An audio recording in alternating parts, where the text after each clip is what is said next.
ప్రభాస్ గారి 'కల్కి' cinema release అయిన తర్వాత కర్ణుడి పాత్రని అంటే పోర్ట్రే చేసిన విధానం పైన డైరెక్టర్ నాగశ్విన్ పైన తీవ్ర విమర్శలు రావడం మనం చూసాం. సో చాలా మంది కర్ణుడిని హీరోలాగా ఎలా చూపిస్తారని చెప్పేసి క్వెషన్ కూడా చేశారు. అయితే ఇప్పుడు ఇది ఇంకోసారి కూడా ట్రెండ్ అయిపోతుంది. మొన్న అఖిల్ గారి 'లెనిన్' సినిమా వచ్చిన తర్వాత ఇది మరోసారి ట్రెండింగ్‌లోకి రావడం జరిగింది. సో దాంతో నాగశ్విన్ ఈ విధంగా విమర్శలు చేస్తున్న వాళ్ళకి కౌంటర్ ఇస్తూ ఒక పోస్ట్ పెట్టడం జరిగింది. సో ఎలా చూడొచ్చు ఈ అంశాన్ని? అసలు ఏం జరిగింది? సో ఈ వార్ ఏంటి నాగశ్విన్‌కి అలాగే నెటిజన్స్‌కి మధ్య అనేది ఒకసారి డిస్కస్ చేయడానికి ప్రెజెంట్ మనతో పాటు సినీ క్రిటిక్ దాసరి విజ్ఞాన్ గారు ఉన్నారు. వారిని అడిగి తెలుసుకునే ప్రయత్నం చేద్దాం. Sir hi sir. నమస్తే. సో అప్పట్లో 'కల్కి' మూవీ రిలీజ్ అయిన తర్వాతే డిస్కషన్స్ వచ్చాయి. ఇప్పుడు మళ్ళీ ఇంకోసారి ఇది డిస్కసివ్ పాయింట్‌గా మారింది. దీంతో నాగశ్విన్ గారు ఇక ఒక పోస్ట్ పెడుతూ ఒక కౌంటర్ ఇచ్చే ప్రయత్నం అయితే చేశారు. సో ఈ వెర్షన్స్ గురించి దీని గురించి మీరేం చెప్తారు?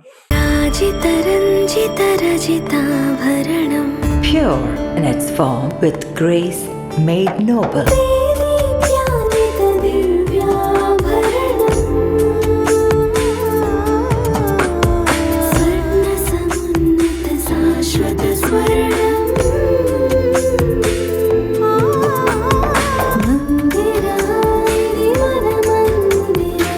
Mandira Premium Silver Jewelry by Manipali. యాక్చువల్గా ఏంటంటే పురాణాల్లో ధర్మం అధర్మం, ధర్మం వైపు అర్జునుడు వీళ్ళు ఉన్నారు, అధర్మం వైపు కర్ణుడు ఉన్నారు కాబట్టి వీళ్ళు హీరోలు అయితే వాళ్ళు విలన్లు అనేది వస్తా ఉంది. రామాయణం చూసుకున్నా మన వైపు నుంచి అదేంటిది రాముని మనం గొప్పవాడిగా కొలుస్తాం, శ్రీలంకలో రావణుని గొప్పవాడిలాగా చూస్తారు. సో ప్రతి చోట ఇప్పుడు నేపాల్ మనకి సీతమ్మ ఇల్లు జనకుడు అటు ఉంటారని వాళ్ళు సీతమ్మని బాగా కొలుస్తారు. ఇట్లా ఒక్కొక్క ప్రాంతాలు సపరేట్ అయ్యేటప్పటికీ అక్కడ వాళ్ళు కొలుచుకునే వాళ్ళ డిఫరెన్స్ ఉంటది ఎంత కాదనుకున్నా సరే. సరే ఇక మనం పురాణాల గురించి మాట్లాడితే అంటే నేను చాలా సెన్సిటివ్ టాపిక్ ఇది. మనం కూడా ఏదైనా పదార్థం తెలుసో తెలియక ఏదైనా డోర్లినా నేనే మహాభారతాన్ని రాయలేదు, భాగవతాన్ని రాయలేదు కాబట్టి మనం తెలుసో తెలియక మనమే ఏమన్నా మాట్లాడినాం కదా కాంట్రవర్సీ అవుతుంది, అక్కర్లేదు. సో ఇక్కడ విషయం ఏంటంటే ఒక గొడవ జరుగుతూ ఉంది.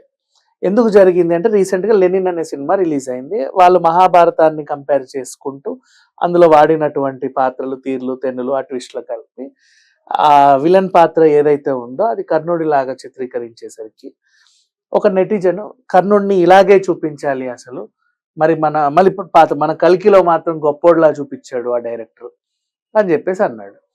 దానికి ఇప్పటివరకు స్పందించని అశ్విన్ అతనికి ఏమి ఇచ్చాడంటే ఆ పేజ్ ఒకటి పెట్టి ద్రోణ పర్వంలో ఏదైతే ఉందో ఒకసారి చూడండి, శ్రీకృష్ణుడు అర్జునుడితో మాట్లాడేటప్పుడు కర్ణుడిని పొగిడాడు అని అందులో ఉంది. మీరు సరే ఉందో లేదో అని చెప్పి మనం కూడా ChatGPT చేసి చూసాము. ఖచ్చితంగా అది AI ఇచ్చింది కదా, అది కూడా అవును అలాగే అని చెప్పింది.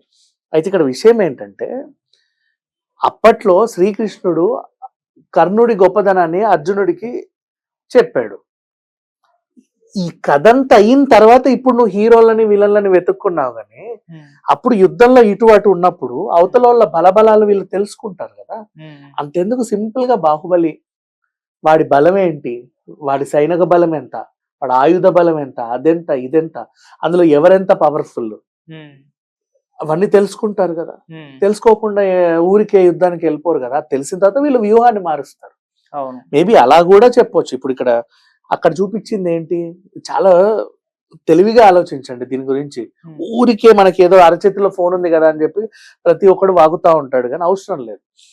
అందుకని పురాణాలు టచ్ చేయట్లేదు, జస్ట్ ఈ టాపిక్ వరకే చెప్తున్నా. సినిమాల్లో ఏమైందంటే కర్ణుడు తంతే వీళ్ళ రథం కొంచెం వెళ్ళింది, 10 అడుగులు వెనక్కి వెళ్ళింది. ఇక్కడ జెండాపై కపిరాజు ఉన్నాడు, రథసారథిగా శ్రీకృష్ణుడే ఉన్నాడు. అయినప్పటికీ కర్ణుడు ఢీకొంటే 10 అడుగులు వెనక్కి వెళ్ళింది, జస్ట్ కొంచెం. అంటే చూడు, అర్థం చేసుకో అతని పవర్ ఏంటి.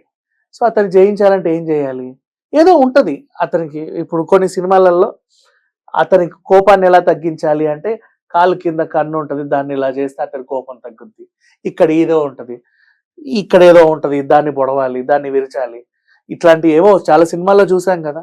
అవునా, పురాణాల్లో జరిగాయో లేదో మనకు తెలియదు కానీ చాలా సినిమాల్లో చూసాం. ఇంద్రునికి వజ్రాయుధం ఉంటది, ఆయనకి ఇంకో ఆయుధం ఉంటది, వీళ్ళకి ఈ ఆయుధం ఉంటది, వాళ్ళ దగ్గర అది ఉంది. వాటన్నిటికీ చాలా ఎక్స్ట్రా పవర్స్ ఉన్నాయి. ఆ పవర్స్ వాళ్ళ దగ్గర ఉన్నంత కాలం వాళ్ళని మనం ఏం చేయలేము. ఇలాంటివి చాలా సినిమాల్లో చూసాం కదా. పురాణాల్లో కూడా చదివాము ఆఫ్ కోర్స్. చాలా మంది కథలు చెప్పేటప్పుడు కూడా వింటూనే ఉన్నాం. సో ఈ చేసేవాళ్ళు ఎప్పుడు కూడా పురాణాలని అగౌరవపరచాలనో ఇంకేదో చెప్పాలని చెప్పరు. ఓ దగ్గర ఉన్న దాన్ని ఏదో తీసుకొని తను క్రియేటివ్ గా తను చెప్పదలుచుకున్నాడు అంతే. అంతకుమించి ఇంకేమీ లేదు. ఆ క్రియేటివిటీని అర్థం చేసుకోవడంలో ఉండాలి. అంటే వీళ్ళకి ఎలా అర్థమైందంటే అంటే కృష్ణుడు అండ్ జెండాపై కపిరాజు లేకపోతే అర్జునుడు యుద్ధానికి వెళ్ళలేడా, అంటే అతనికి వీళ్ళు సపోర్ట్ ఉంటేనే వెళ్ళేవాడా, ధైర్యం లేదా, అలా ఇలా ఏదేదో మాట్లాడుతూ ఉంటారు. ఇవన్నీ ఆలోచించకూడదు. ఇప్పుడు వచ్చాయి మనకి ఏంటంటే ఏఐ టెక్నాలజీ వరకు మనం ఎదిగాం కాబట్టి క్వశ్చన్లు బాగా వస్తున్నాయి అందరికి. అవునా? పాత సినిమాలు ఎన్ని చూపించినా సరే క్వశ్చన్లు వస్తానే ఉంటాయి చాలా మంది, ఇదేంటిది. ఒకప్పుడు యుద్ధం అంటే ఇప్పుడు నిజంగా ఏంటిది 2 బాణాలు ఇట్లా వచ్చి టిట్ అయ్యి ఒకటి పామ్ అయ్యి ఒకటి తేలయ్యి అలా అవ్వవు నిజంగా. అదొక క్రియేటివిటీ అన్నమాట. ఆ క్రియేటివిటీ సినిమాటిక్ క్రియేటివిటీ అది. అట్లా చూపిస్తే జనాలకు బాగా అర్థమయ్యేది. ఓహో ఇదని. రాక్షసుడికి నిజంగా ఈ కొమ్ములు పెద్ద పళ్ళు ఇవేం ఉండవు. అంటే వాడు రాక్షసుడు అని చెప్పడానికి భయంకరంగా చూపించడం. బయట దొంగలు ఉంటారు. దొంగలు ఏమి సినిమా దొంగలాగా లుంగి కట్టుకొని ఇక్కడ పులిపిరి పెట్టుకొని గుండేసుకొని ఆ యూనిఫామ్ ఉండదు. పోలీసులకి వాళ్ళకి వీళ్ళకంటే ఒక స్టాండర్డ్ యూనిఫామ్ ఉంటది, కానీ నిజంగా ఇట్లా చెడు పనులు చేసే వాళ్ళకి ఎప్పుడు ఒక పర్టికులర్ యూనిఫామ్ అనేది ఉండదు. కిడ్నాపర్స్ కి మొత్తం బ్లాక్ వేస్తారు.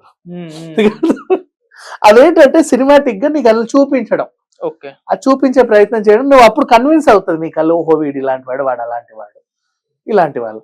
ఇప్పుడు ఏంటి విధవ అని నీకు తెలియడానికి ఏం చేస్తారు, వైట్ శారీ వైట్ బ్లౌజ్ వేసి జుట్టు ఇరపోసుకొని కూర్చోబెడతారు, వాడు జడ కూడా వేసుకుంటారు. అంటే నీకు అర్థం అవ్వడానికి ఆ క్యారెక్టర్స్ అలా ఉన్నాయే తప్పితే రియలిస్టిక్ గా లైఫ్ లో ఎప్పుడు అలా ఉండవు. చాలా భిన్నంగా ఉంటది సినిమా ప్రపంచం. మనం కూడా సినిమా ప్రపంచంలోనే ఉన్నాం కాబట్టి సినిమా నుంచి బయటికి రావద్దు. సినిమా అనేది ఏంటి ఇప్పటికీ కూడా, ఇప్పుడు లెనిన్ అయినా బాహుబలి అయినా కల్కి అయినా ఒక క్రియేటివ్ ప్రపంచం అది. వాళ్ళంతా యాక్టర్స్, వాళ్ళు యాక్ట్ చేస్తున్నారు ఒక డైరెక్టర్ చెప్తుంటే. అది మనం థియేటర్లో రిలీజ్ కాగానే ఓ 300-400 పట్టుకొని ఆ తెర మీద ఆనందాన్ని ఆహ్లాదాన్ని వెతుక్కోవడానికి అక్కడికి వెళ్తారు. అదంతా కూడా ఒక ఫ్యాబ్రికేటెడ్ లోకం అది. దాని మళ్ళీ నువ్వు రియలిస్టిక్ లైఫ్ గురించి చర్చలు పెట్టొద్దు. అది సినిమా, వదిలే. అది ఎవడన్నా నిజంగా ఇప్పుడు ఒక సహస్రావధానో ఎవరో మంచి ప్రవచనాలు చెప్పి ఆయన వచ్చి కూర్చొని చదువుతా ఇదే జరిగింది అని చెబితే, ఒకవేళ అది కాకుండా నీకు ఇంకేమైనా తెలుసుంటే అప్పుడు వాళ్ళతో కొట్లాడండి. సినిమా ఎప్పుడు సినిమే చూపిస్తుంది. దాన్ని నిజ జీవితంతో పోల్చుకొని గొడవలు చేసుకోకూడదు. ఒకవేళ ఆ సినిమా ఏమైనా మత ఘర్షణలు రెచ్చగొట్టేలాగా ఉన్నా, లేకపోతే కులాల మధ్య చిచ్చు పెట్టేలాగా ఉన్నా, వర్గాల మధ్య ఊర్ల మధ్య చిచ్చు పెట్టేలాగా ఉంది అనుకుందాం ఫర్ ఎగ్జాంపుల్, సెన్సార్ బోర్డు దాన్ని చూసుకుంటుంది. అంతెందుకు ఇప్పుడు జంబలకడి పంబ సినిమా ఉంది, వైజాగ్ నే నిషేధింపబడిన ప్రాంతం చేశారు. మొన్న 24వ తారీఖు నువ్వు మంచినీళ్ళు తాగలేదా అంటే తర్వాత వైజాగ్ అట్లా అయిపోయింది. ఒక ఊరికి ఎంత ఇది చెప్పు. డైరెక్ట్ సినిమా స్టార్టింగ్ వైజాగ్ నిషేధింపబడిన నగరం, వైజాగ్ మొత్తం అల్లకల్లం అయిపోయిందని చెప్పేశారు. ఇప్పుడు ఏంటి సినిమాల్లో నువ్వు ఏరియాలు సృష్టించుకుంటున్నారు. ఇప్పుడు మొన్న సంగీతం సినిమాలో కుబేరపురం, అంతెందుకు సలార్లో ఆ ఊరు, ఒక ఊర్లను సృష్టించుకొని నువ్వు ఏమైనా చేసుకో. ఆ ఊరిని రంగస్థలం లాగా నువ్వేమైనా చేసుకో కదా. డైరెక్ట్ గా ఓ ప్రాంతాన్ని అలా చెప్పకూడదు. బట్ అప్పట్లో నడిచాయి, ఆ లిబర్టీ ఉండింది పర్లా. బట్ ప్రేక్షకుడు కూడా ఆ సినిమాని అలాగే చూస్తారు. ఇప్పుడు అదే సినిమా ఇప్పుడు రిలీజ్ చేయి, ఎంత గొడవలు అవుతాయి తెలుసా. ఏంటి మా వైజాగ్ అంటే ఇట్లుందా, ఏమనుకుంటున్నాను, వైజాగ్ వాళ్ళందరూ వచ్చేస్తారు బయటికి, ఈ సినిమా ఆపేయాలంటారు, ఇలా అంటారు, అలా ఇంకా చాలా అంటారు, అట్లా ఉంటాయి. సో ఎప్పుడైనా ఒక మనం ఈ పురాణాల గురించి టచ్ చేయాలన్నా, దేవుడి గురించి టచ్ చేయాలన్నా, ప్రాంతాలను టచ్ చేయాలన్నా, కులాలని వీటిని టచ్ చేయాలంట చాలా సెన్సిటివ్ గా ఆలోచించాలి. అంటే ఖచ్చితంగా గొడవ పడేలాగే ముందుకు రావద్దు. అంటే నీ వాయిస్ రేజ్ అయిందంటే అక్కడ గొడవ జరగాలి ఖచ్చితంగా. అప్పుడే ఇది రేజ్ అయిన వాయిస్ కి ఒక సాటిస్ఫాక్షన్, అది ఉండకూడదు. అది సంగతి. సరే, ఏదేమైనా కల్కి సినిమా గురించి బయటి ప్రపంచం అంత చర్చించాల్సిన అవసరం లేదు. కాబట్టి వాళ్ళు కూడా ద్రోణ పరమ, ఇప్పుడు ఆయన కూడా చదివి సినిమా తీశారు, వీళ్ళు కూడా చదివి అర్థం చేసుకోవాలి అంతే. ఇది అట్లుండదు, ఇది ఇట్లుండాలి.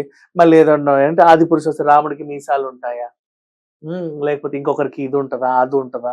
అవునయ్యా 14 సంవత్సరాలు అడవుల్లో ఉన్నాడు, ఆయనకి మీసం గడ్డం రావద్దా? వాళ్ళు కూడా మనుషులే కదా. మంచి రాజు, రాముడు అంటే ఒక రాజు, మహారాజు, మన మనిషే కదా. అట్లా వీళ్ళు అర్థం చేసుకుంటే ఇట్లా ఉండాలి, బ్లూ కలర్ లో ఉండాలి. బ్లూ కలర్ అనేది ఏంటంటే కొంచెం నలుపు రంగులో ఉన్న వాళ్ళని నల్లగా చూపించకుండా స్క్రీన్ మీద బ్లూలో చూపిస్తారు. నీలివర్ణం అంటే కొంచెం బ్లాక్ గా ఉంటుంది. బ్లూలో మనుషులు ఉండరు.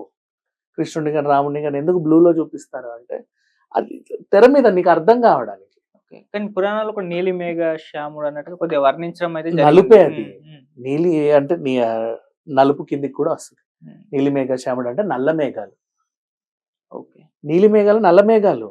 కారు మబ్బు ఎలా ఉంటది, బ్లాక్ గా. ఆ బ్లాక్ ని వర్ణించాడు. వీళ్ళు నీలాన్ని తీసుకొచ్చి బ్లూకి అంటించారు. అర్థం చేసుకునే విధానమే తెలుసా, అంత మించి ఇంకేమంటారు. Thank you so much.